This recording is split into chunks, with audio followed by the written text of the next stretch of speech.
Alors quels sont les outils, quels sont les instruments fondamentaux, mais les instruments qui sont en nous déjà, hein.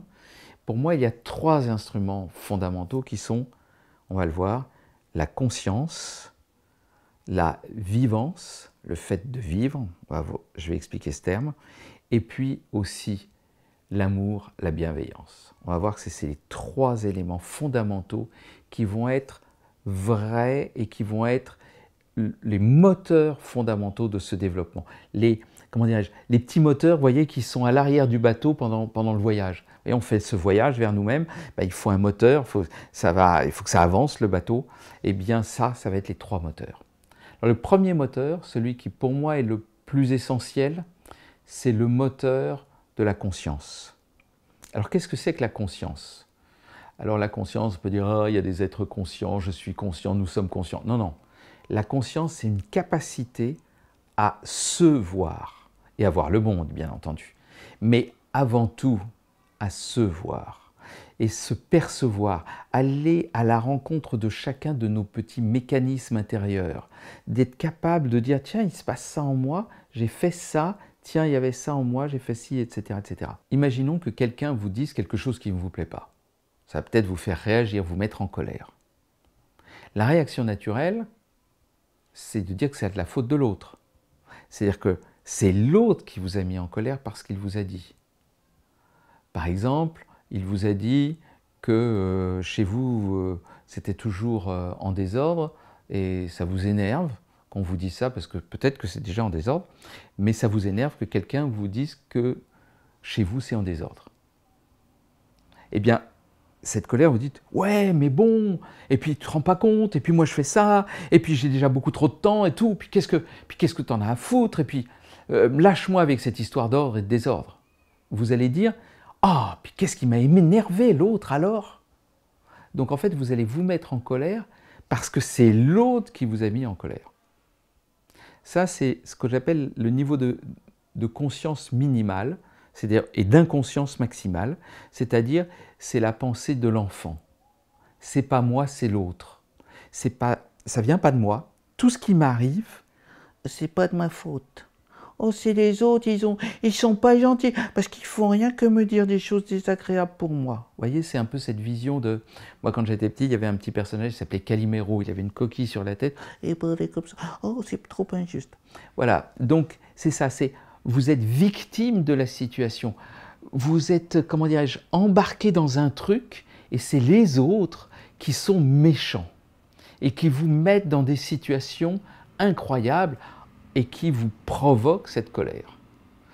Ça, c'est le premier niveau. Mais quand on commence à développer sa conscience, on se dit, mais ouais, mais finalement, tiens, mais c'est bizarre, parce que ça se répète avec plein de personnes, et ces situations-là reviennent. Donc peut-être que j'ai ma part dedans. Si j'ai ma part dedans, qu'est-ce qui se passe en moi? Tiens, je me rends compte, par exemple, que quand la personne juge mon désordre, ça vient me toucher. Et pourquoi ça vient me toucher? Eh bien parce que quand j'étais petit, ma mère, elle me disait toujours il faut que tu ranges ta chambre. Et puis j'ai été en rébellion par rapport à ma mère, et puis ça a été insupportable par la suite. Et donc systématiquement, quand quelqu'un me dit ça, eh bien en fait ça réveille un souvenir. Et en fait la personne à qui je cause, quand je jette la personne qui me dit oh, c'est un peu en désordre chez toi, c'est pas la personne qui vient de me le dire, mais c'est ma mère. Ou en tout cas la projection de ma mère sur cette personne. Bon, pour faire ça, vous voyez qu'il a fallu se décentrer, c'est-à-dire ne plus être collé à « c'est moi et l'autre il est méchant », mais à dire « tiens, je me vois, je réagis, il y a quelqu'un qui envoie une information sur cette personne-là, qui s'avère être moi, mais que je vois comme un objet, hein, comme un être qui réagit. Et cette personne-là, je peux l'analyser maintenant. Et je dis, tiens, mais qu'est-ce qui lui arrive en elle? Pourquoi est-ce qu'elle réagit autant sur cette remarque? Alors qu'elle est assez anodine, cette remarque. Pourquoi est-ce qu'elle a réagi? Eh bien, c'est là où vous entrez dans l'histoire de cette personne. Et cette histoire de cette personne, il s'avère que c'est aussi votre histoire. Et c'est ça la conscience, c'est la capacité à aller à la rencontre de vous-même. De vous-même pour comprendre les mobiles, les effets, mais surtout à chaque moment de la vie de voir, tiens, qu'est-ce qui se passe? Pourquoi est-ce que je suis affecté? Qu'est-ce qui se passe en moi? Pourquoi est-ce que je suis triste, là maintenant? Pourquoi est-ce que je suis en colère? Pourquoi est-ce que je suis dans le dégoût? Pourquoi est-ce que je suis hyper joyeux? Qu'est-ce qui s'est passé? Pourquoi est-ce que l'heure d'avant, il n'y avait rien? Et on m'a juste donné une information. Avant, j'étais joyeux, j'ai reçu une information, et le moment d'après, j'étais triste, ou j'étais en colère, ou j'étais anxieux ou stressé. Qu'est-ce qui s'est passé entre les deux? Bien entendu, l'information joue son rôle, mais qu'est-ce qui s'est passé en moi? Comment est-ce qu'elle a été à l'intérieur de moi? À quel endroit ça vient m'affecter? Est-ce que c'est plutôt là dans la tête? Est-ce que c'est au niveau du plexus solaire, au niveau du ventre? Est-ce que c'est dans les poumons? Est-ce que ça me fait étouffer? Ou au contraire, est-ce que ça me plante au niveau du ventre? Est-ce que ça me fait une tension au niveau du plexus solaire? Vous voyez, ce n'est pas la même chose. Il se passe des tas de trucs en moi. Est-ce que je peux les regarder? Et vous voyez qu'à ce moment-là, plus je fais ça, moins l'autre a d'importance. Finalement, l'autre, que ce soit lui ou un autre qui m'envoie cette information et qui me dise que ma maison est en bordel, en fait, finalement, je m'en fiche un peu. Je vois simplement que c'est quelque chose qui, en moi, est encore à vif, parce que c'est une blessure par rapport à ce que j'ai vécu avec ma mère. Et donc, de ce fait, je le revis encore, les autres la ravivent. Donc, ce que je vais, c'est aller à la rencontre de cette plaie, de cette blessure, et comment est-ce que je vais pouvoir ensuite la transformer. D'accord? Ça, c'est la première phase, c'est la conscience. La conscience, elle va nous aider à voir. Alors, on dit souvent analyser, d'où le fait de analyse, psychanalyse, qui veut dire tout simplement analyse psychique, analyse du psychisme. Mais bien plus profondément que ça, c'est prendre conscience à chaque moment de ce qu'on est en train de faire. Alors, il y a un exercice que j'ai envie de vous transmettre qui est peut-être l'exercice le plus simple que j'ai connu il y a plus d'une vingtaine, 25 ans, et qui est un exercice qui vient de Gurdjieff. Gurdjieff disait, c'est un maître spirituel qui était là, je dirais, dans les années 40-50 en France, et qui a eu beaucoup d'impact sur plein de monde et sur plein de maîtres spirituels dans le monde. Il était très connu. Et cet homme, Gurdjieff, qui a eu un impact considérable sur le développement spirituel en France et un petit peu partout dans le monde, avait une technique assez simple qui était le rappel à soi. Alors c'est quoi le rappel à soi? Eh bien c'est simple, c'est le moment de la capacité de dire stop. Vous êtes en train de vivre, faites votre truc, vous avancez, bien stop. Qu'est-ce qui se passe en moi en ce moment? Alors qu'est-ce qui se passe en moi dans mon corps? Qu'est-ce qui se passe en moi en termes d'émotion? Qu'est-ce qui se passe en moi en termes de pensée? Je pense à quoi en ce moment? Est-ce que je suis encore en train de penser à ma petite amie, à mon boulot, au fait que les gens sont des salauds? À quoi je pense? Donc ça, simplement ça, le fait de faire stop, tac, vous arrêtez, vous regardez un peu, et vous repartez, et vous continuez. Ça prend 2 secondes. Et ce que dit Gurdjieff, et moi j'en ai fait l'expérience très rapidement, c'est que vous allez voir surtout au début, vous allez vous souvenir de ces moments-là. C'est-à-dire que dans la vie courante, on est dans une sorte de flux, on est dans le flow, disent certains, on est dans un flux d'actions, de pensées. On a conscience en fait de rien. Vous savez, comme quand on conduit une voiture et qu'on rentre chez soi en voiture, en fait, on dit souvent c'est la voiture qui connaît le chemin toute seule. Et pourquoi? Parce qu'en fait, vous avez conduit de manière tellement automatique, c'est tellement habituel que vous n'avez pas eu de conscience de votre conduite. Même parfois, ça peut arriver de se dire « Tiens, j'en suis là. Ah, j'ai pas vu par où on était passé. » Alors, c'est la voie habituelle, mais « Ah, j'ai pas vu tel et tel endroit. » Parce qu'en fait, vous n'étiez pas conscient. Vous étiez dans ce qu'on appelle une transe, une légère transe quotidienne. La transe quotidienne, cette petite transe dans laquelle, en fait, on n'est pas présent. On est juste dans sa tête, dans son mental, en train d'être dans ses pensées. Et je peux vous dire, moi, je suis un super mentaleux, donc cette transe-là, je la connais parfaitement. Donc voilà, c'est pas une critique qu'on soit comme ça. Attention, il ne s'agit pas de juger, quand je vous dis de mettre sa conscience, c'est pas du tout en jugeant, c'est juste en regardant, sans jugement, sans culpabilité, sans honte, sans c'est bien, c'est mal, sans il faudrait que je sois autrement. Non! Qu'est-ce qui se passe? Vous vous analysez, vous regardez, comme si vous étiez un robot, une machine, quelqu'un, un animal, quelqu'un d'étrange, hein, quelque part. Nous sommes très étranges à nous-mêmes. Quand vous allez vous regarder au fur et à mesure, vous allez voir des trucs. Tiens, c'est bizarre que je réagisse comme ça. C'est pas normal, c'est bizarre. Et c'est très bien que ce soit bizarre. Plus c'est bizarre, plus vous allez regarder, plus vous allez avancer à la rencontre de vous-même. Donc voilà, premier temps, vous mettez cette conscience, vous faites des stops et vous mémorisez ces moments où vous sortez du flot, de cette transe, du quotidien, du mental, pour, tiens, prenez conscience, tiens, qu'est-ce que vous en ressentez? Tiens, je ressens mes mains, je ressens mon corps, je me ressens, tiens, il y a tac, ma respiration, tiens, j'ai une respiration. C'est pas pour la changer, hein, juste. Ah ben ouais, c'est vrai, je respire. Ben, on l'oublie qu'on respire. Heureusement qu'on l'oublie, parce que si on devait y penser en permanence, on aurait du mal à mettre notre focalisation en permanence dessus. Mais le moment où vous prenez conscience de votre respiration, en plus ça la détend automatiquement, ça vous calme, ça vous pose. Mais au-delà, vous prenez conscience de vous-même. Et puis vous faites plop, enfin vous redémarrez, et hop, vous redémarrez dans votre transe. C'est ok, vous avez le droit aussi à la transe, on est comme ça, c'est un mode de fonctionnement. Mais ça va vous en sortir. Et plus vous allez faire ces stops, plus vous allez prendre conscience de vos modes de fonctionnement, à la fois quand tout va bien, c'est pour ça qu'il y a le stop, parce que là tout va bien, et surtout dans les moments où ça ne va pas bien, et surtout dans les moments où vous avez envie de reprocher aux autres ce qui vous arrive à l'intérieur, eh bien tout ça, vous le regardez sans vous juger, ça va être le point de départ fondamental. Alors pour avancer comme ça sans juger, eh bien il va falloir une deuxième qualité. Alors c'est très bien de se regarder, mais il y a quand même un autre élément, c'est qu'il s'agit maintenant d'agir. Comprenez, si vous êtes simplement à vous regarder, le risque c'est de vous devenir juste narcissique et vous regarder le nombril. Et vous êtes là, vous restez et vous faites rien.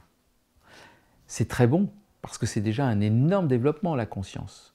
Par exemple, la méditation, ce qu'on appelle toutes les méditations actuelles de pleine conscience, ça consiste simplement à ça, prendre conscience de ce qu'on est en train de faire. Donc c'est déjà énorme. En soi, c'est déjà une grosse partie du chemin. Mais pour moi, ce n'est pas suffisant. Ce n'est pas suffisant parce qu'il y a quelque chose d'autre vous allez devoir faire, qui est justement, comment dirais-je, de plonger, de vivre, de plonger totalement dans la vie. Alors qu'est-ce que ça veut dire plonger totalement dans la vie? Ça veut dire justement prendre plaisir à être. Et prendre plaisir à être en faisant, en agissant, en étant, en ayant des activités qui d'abord vous font plaisir. Et mettent en jeu en général le corps, pas uniquement la tête. Que le corps soit en présence. Parce que le corps, c'est vraiment un endroit de joie. À l'inverse, si vous restez que dans la tête, vous pouvez entrer dans beaucoup de paranoïa, de peur, de tristesse, de dépression. Comme je vous l'ai dit à d'autres moments, moi je suis plutôt du genre introverti. Donc l'introverti, qu'est-ce qu'il fait? Il lit des livres. Et quand il lit des livres, il est dans la tête. D'accord? Donc moi j'étais dans ma tête. Puis en plus, quand sont arrivés les ordinateurs, j'ai dit « Waouh, super, c'est exactement ce qu'il me faut comme outil ». Donc j'ai été dans l'ordinateur. Et j'ai fait des jeux vidéo quand j'étais plus jeune. Quand les jeux vidéo sont arrivés, j'en ai fait beaucoup.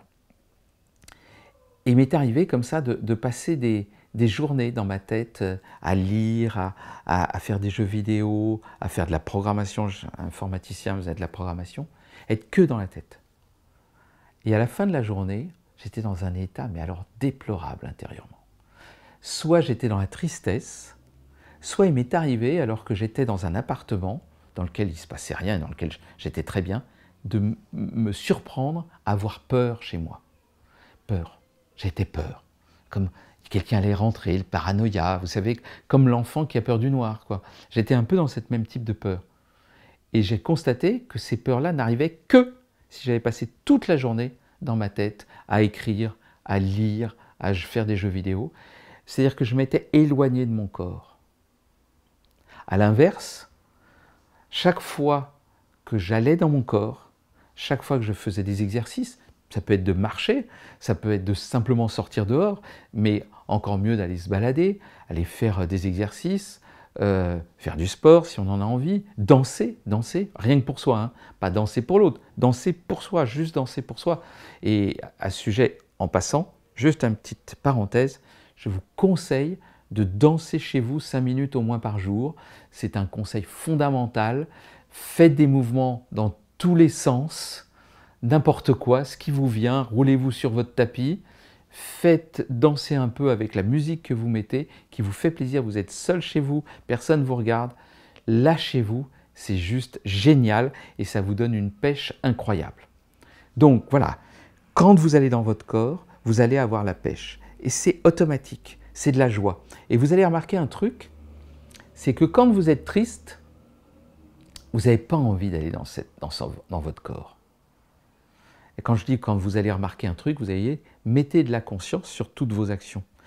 Le jour où vous êtes triste et quelqu'un vous dit « Allez, viens, on va sortir », vous dites « Oh non, j'ai pas envie, j'ai la flemme. Oh non ». Et puis quand vous êtes tout seul, vous savez que vous n'êtes pas bien, vous êtes un peu déprimé, et là, qu'est-ce que vous dites? « Oh, j'ai envie de rien. Allez ». Alors, si vous allez prendre du chocolat, aller dans le frigo, la boulimie, enfin, les trucs habituels, faire du Facebook, je ne sais pas quoi, c'est-à-dire les trucs addictifs pour ne pas faire ce qui est bon. Et faire ce qui est bon, c'est de bouger. Mais si vous êtes triste, vous allez voir que c'est très difficile de bouger. Pourquoi? Il y a comme un système à l'intérieur de vous, un petit personnage, un petit saboteur, qui à ce moment-là, vous traîne vers le bas. Et ce petit saboteur qui vous traîne vers le bas, il vous emmène dans un truc ce que j'appelle la petitesse. Vous êtes de plus en plus petit. Vous êtes de plus en plus mal. Vous retombez, vous retombez. C'est un truc, tous les introvertis, ils connaissent ça, ça vous tombe dessus. Et vous êtes comme ça. Et après, il y a le copain qui vient, il dit « Ça va ?» Vous dites « Ouais, ouais, ça va. Allez, viens, on va s'amuser. Viens. » « Oh non, oh non. » Et en fait, vous avez envie de rien. Et moins vous avez envie de rien, moins vous faites, et moins vous faites, moins vous avez envie de quelque chose. C'est une sorte d'escalade pour redescendre vers le bas. Et la conscience, qu'est-ce qu'elle va vous dire à ce moment-là? Elle dit « Waouh, juste mets un peu de truc, bouge, fais n'importe quoi, mais bouge un peu. » En fait, vous êtes en train d'entrer dans une sorte de figement intérieur. Vous allez vers une sorte de... comme si tout se nécrosait à l'intérieur. Paralysé. Et donc, ce qu'il faut, c'est remettre de la joie, remettre de la vie, remettre de la sève. N'importe quoi. Ça peut être juste, vous bougez, vous marchez. Vous sortez de chez vous, vous allez acheter du pain, du truc, la tablette de chocolat, tiens. Vous allez acheter. Même les gens qui fument, c'est bon de sortir pour aller acheter une clope. Vous voyez, c'est-à-dire que faites quelque chose qui vous sorte de cet endroit-là. Puis après, si vous fumez, peut-être qu'il y a d'autres techniques pour arrêter de fumer. Mais déjà, sortez de votre état de... Il n'y a plus rien qui se passe. Et pour ça, il faut que le corps bouge. Et ça, c'est la vivance. La vivance, c'est d'entrer pleinement dans la vie, de bouffer la vie, comme on dit, à pleines dents, d'y aller complètement, d'aller, waouh, d'essayer n'importe quoi, de vivre, sans vous faire trop choper par tout ce qui est drogue, addiction, etc. Mais allez tester, explorer, vivez, quoi. Ça, c'est la vivance. Et ça, la conscience, toute seule, elle ne vous donnera pas la vivance. Hein. Vous restez sur votre matelas, vous allez méditer pendant 10 jours. Très bien, vous allez être très bien avec vous, mais ça ne vous donnera pas le peps. Le peps, c'est une autre énergie. C'est quelque chose d'autre. Dans le tantra, on dit que la conscience, c'est Shiva, mais la vivance, c'est Shakti. Shiva, c'est le dieu du tantra, le dieu, on va dire masculin, c'est un homme, et il est en couple avec sa parèdre, c'est-à-dire sa compagne, qui est en fait son binôme, quoi, si vous voulez, l'autre regard qui est Shakti, et Shakti, elle représente l'énergie matière. Shiva, il est la pleine conscience qui regarde tout, qui est là comme ça, sans jugement, hein, à la limite sans pensée, juste, il est plus qu'un observateur, il est le témoin de ce qui se passe. Et Shakti, elle vit, elle est dedans, elle danse, elle s'amuse, elle rit, elle fait la folle. Elle expérimente, elle fait des gestes dans tous les sens. Elle vit. Et l'ensemble des deux, c'est l'union de Shiva et de Shakti. Donc Shakti est très importante. Il ne s'agit surtout pas de l'ignorer. Il ne s'agit surtout pas de dire « Ah oui, mais moi, je suis un petit peu au-dessus de ça. Moi, je ne m'amuse pas et je ne vais pas en boîte. » Si, allez en boîte. Mettez-y de la conscience, mais allez en boîte. Faites tout ce qui vous plaît de faire. Tout. Waouh! Ne vous interdisez rien, mais regardez, mettez de la conscience. Est-ce que c'est bon pour vous?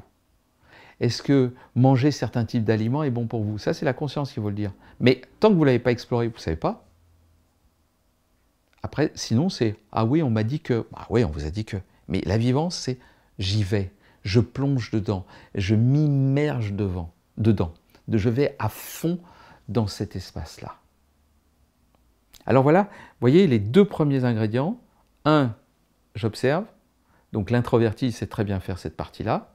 Et le 2, je vais à fond dedans, l'extraverti. L'extraverti, il est très bon là-dedans.